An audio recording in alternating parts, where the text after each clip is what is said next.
right now on the line is Dinesh D'Souza. Now, he's a conservative commentator. He's a filmmaker, and right now he's got a film that's out there about President Obama that is surprising a lot of people with the way that it is catching on. Dinesh, how are you today? Hey, it's good to be on the show. All right, so let's talk a little bit about the movie. It's called Obama 2016. It's a documentary, and it's doing pretty well at the box office so far.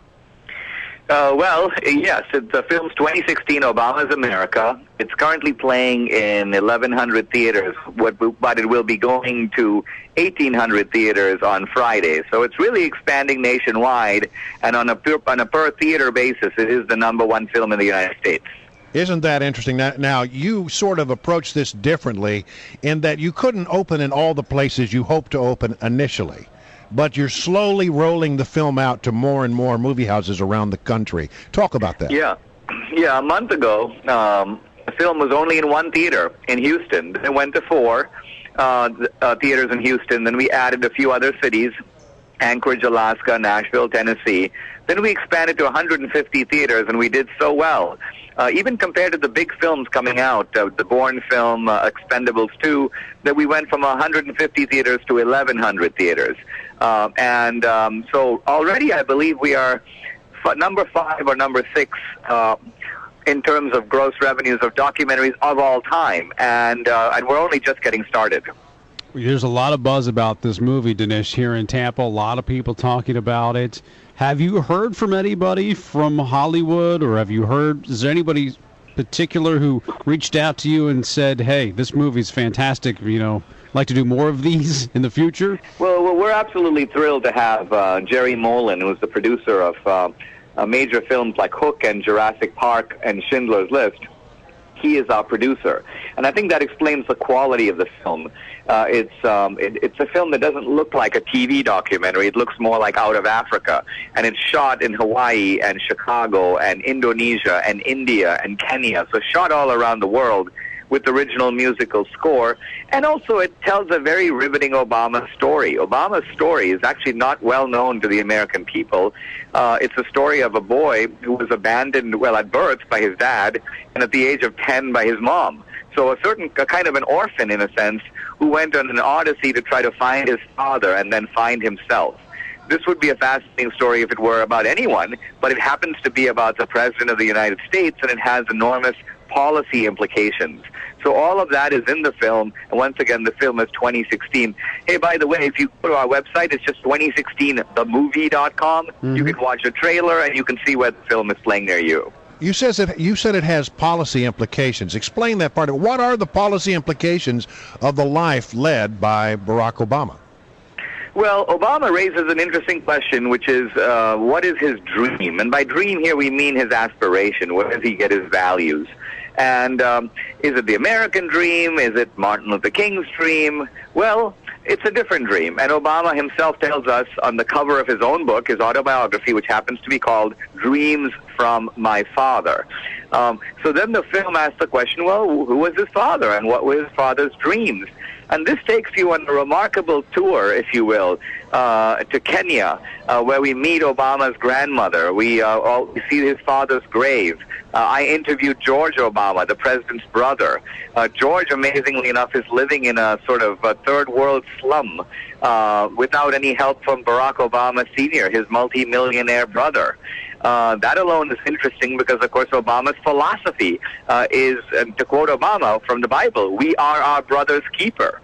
And yet we find in Kenya, we find George, and he's living on a few dollars a month, and Obama has not proven to be his keeper. So all of this, in a way, allows people to get new information about Obama, information that they haven't had for 4 years. Mm-hmm. I'm talking with Dinesh D'Souza, conservative commentator, filmmaker now, and big movie 2016 Obama's America. Well, I got to ask you, I don't know if you watched any of the speeches last night. What did you think of Van Romney and Chris Christie's speech? Now the Republican National Convention really underway here in Tampa. Well, I like them, and I think the emphasis of the Republican convention is going to be that Obama's policies are mistaken, that he's a big government guy, that he's expanding the role of the state.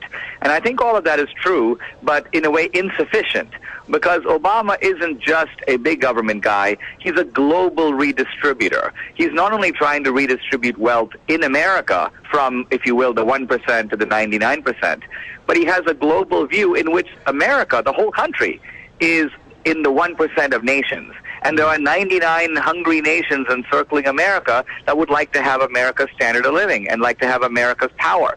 So Obama is redistributing both wealth and power away from the United States and toward these nations. And that is something that I don't even think most Democrats are on board as supporting. All right, so you were in 1,100 theaters. Are you adding another 1,800? No, we're adding another 700, so we'll be at 1,800 theaters.